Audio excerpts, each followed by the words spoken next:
Hozirgi kunda ikomat izni narxlari oshmadi. 29-chislada randava olinganda narxlar oshdi bo'lib ko'rildi. Go'ch idorani sahifasida. Hozir yana bugungi kunga kelib, Go'ch idora yana sistemani to'g'irladi, narxlar oshirmadi, eski narxda qoldik. 31 ming degan aniq raqam paydo bo'ldi-da, bu raqam qayerdan keldi?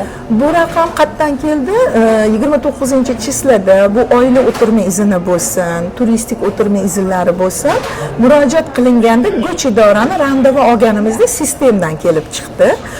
Randava olinganda narxlar masalan 31 ming chiqqan bo'ldi. Oila ikomatlari 2 yillik olganlarimizda 50 mingdan oshiq chiqib ketdi.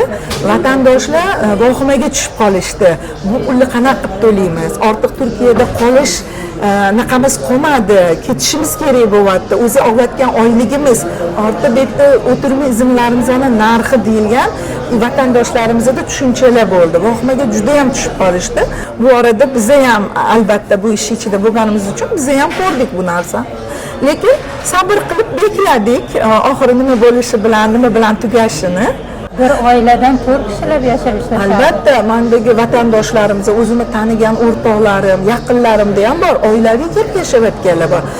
Uzatmalari kelib qolganlar bor. Oldik bizni.